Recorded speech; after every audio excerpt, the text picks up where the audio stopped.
Hello, hockey fans. It is the month of March, and look who's on the calendar for the month of March.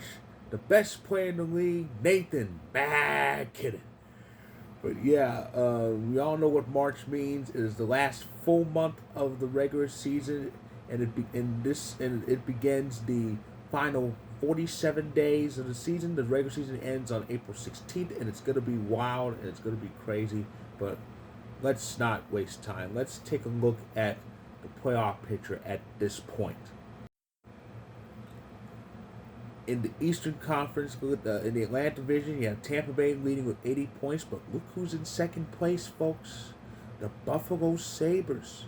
It's March 1st, and Buffalo is in second place in the division with 76 points. The Canadiens are in third place with 75. In the Metro, the Carolina Hurricanes have 82 points and lead by 9 points over the Penguins and the Islanders, both tied at 73, but the Penguins have 2 games in hand, putting them in second place over New York. As far as the wild card standings, it's the Red Wings with 74 and the Bruins with 71. Those two hold the 2 spots. Boston's 2 points ahead of the Washington Capitals, who actually finished number 1 in the East last year. The Columbus Blue Jackets are kind of knocking at the door with 66 points. The Ottawa Senators have that same total. Philly has kind of a shot, but below that, it's not looking good for the bottom 4 teams. And here's the crazy thing: 3 of the bottom 4 teams in the East, they all made the playoffs last year. In fact, Florida and Toronto were in the Elite Eight last year. And of course, Florida, they're back-to-back defending champions.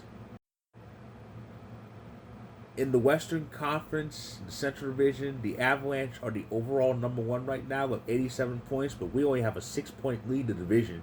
Dallas has 81 in second place, and Minnesota is in third place with 80 points.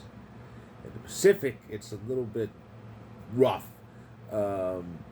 Vegas leads with 70 points, 3 points ahead of the second place Ducks. Yeah, the Anaheim Ducks are in second place with 67, and the Oilers, back-to-back West champs, are in third place with 66.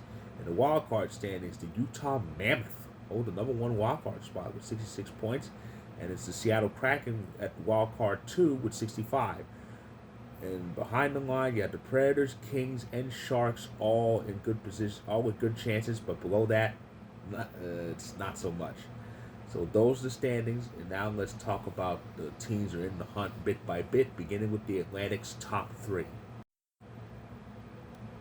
Clearly, the main story in this group is Buffalo. The Buffalo Sabres. It's the first of the month, as Bone Thugs Harmony famously sung. It's the first of the month, and Buffalo is not only above a playoff line, they're 4 points behind first place. Tampa, of course, Tampa's lead the division, and they're looking good despite the fact that it kind of looked like their time was going to be running out. But they're leading the Atlantic, and you have the Canadiens proving that last year wasn't just a happy accident. But Buffalo, it's looking good for them. I hope they make it. It's been 15 years for them. The last time they made the playoffs, Atlanta had a team. That's how long ago that was. But they should make it. And a Sabres Canadiens first round, that's going to have old school Adams Division fans salivating. Out in the Metro, the Hurricanes currently hold the best record in the conference, and they're looking to prove that their cup window should still be open, even though I myself say it's kind of close because their playoff runs have been interesting. They have a playoff streak, but once they get to the conference final, it's a dead end. Pittsburgh and the Islanders, the fact that they're in this is amazing, and of course Pittsburgh's looking to end their mini drought. It's been 3 years, and I hope they do. I hope they do get it because let's face it, you can't have the Stanley Cup playoffs without the Penguins. You just can't. This is another surprise. The Boston more so than Detroit. Detroit had been kind of in it for most of the season. In fact, they were actually in first place a few times this year. But Detroit currently holds the number 1 wild card spot. It does look like they're going to legitimately get in. Another drought could end. It's been a decade. It will be the first time that they made it in 10 years.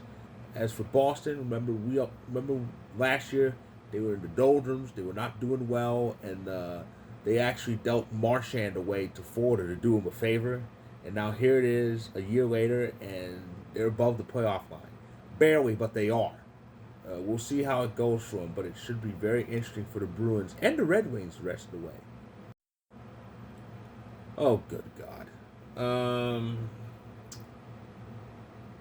You know, one of the reasons why I love the Central Division is probably the reason why I kind of don't like it. It's too tight. It's too strong. It's hard for us.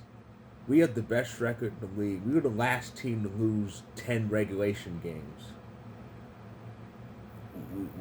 But we're barely hanging on because Dallas and Minnesota seem to not want to lose in regulation.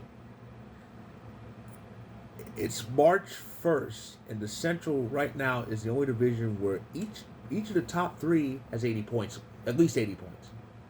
It's ridiculous. Of course, soccer fans know the phrase I'm about to say, the group of, well, you know. And the Central Division has been that ever since it was formed in 2013. I knew what we would end up signing up for once that division was formed. But it's been fun. It's been crazy. It's been wild. It's been wacky. It's gonna be interesting to see how that goes. And a Dallas Minnesota first round series is gonna be interesting. It's gonna be really fun to see those two really go at each other. It is really amazing that the Ducks are above the line and in second place in the division. And of course, the Ducks were in first place for a good bit, but they kind of fell off. They had that bad skid, but now they're getting it back. It also kind of helps that the Pacific Division, well, sucks this year. I mean, 70 points leads the division. That's ridiculous. You know how bad the Pacific is? I think the Maple Leafs would actually be in the playoffs if they were in the Pacific Division. Good grief. But yeah, we'll see how this happens. Right now, Vegas has the lead. I mean, they're kind of banking on losing in overtime. They've had 14 overtime losses. It's ridiculous. But we'll see how the Pacific ends up. But it's going to be very wild in that division. And of course, you have Utah and Seattle holding the two wildcard spots. Wow. Two teams who are not only 21st century teams technically, but both teams debuted within the last 5 years, and they could be in the playoffs together. Like I said, Utah's whole thing is complicated. In a way, they're connected to the Coyotes, but in a way they're not. But it's gonna be amazing seeing if Salt Lake City could actually have playoff hockey for the first time ever. And Seattle, of course, Seattle only made the playoffs the one time. We all know how that went. And they look pretty good right now, but will they hold on? Because again, you have Nashville, LA, and San Jose. San Jose's actually has a shot, but it's going to be pretty interesting out west. Will the Sharks get in? Will they sneak past one or both of these teams to get in? And the Pacific Division is pretty weak. Who knows? They may end up in the top three in that division. Who knows? But it's going to be crazy. It really is. So again, the month of March is here, and I am all ready for it. I can't wait to see what happens this month and, of course, the first half of April. So that is my video. If you like this video, click the like button. If you're on YouTube, click subscribe if you want more. If you're on TikTok and Instagram, sure if you hit the follow button. And check out my story on Instagram for the link to my vocal story about the beginning of what I often call NHL March Madness. And as far as, and I'll do the weekly recap thing for hockey this time next week after the Saturday action. So stay tuned for that.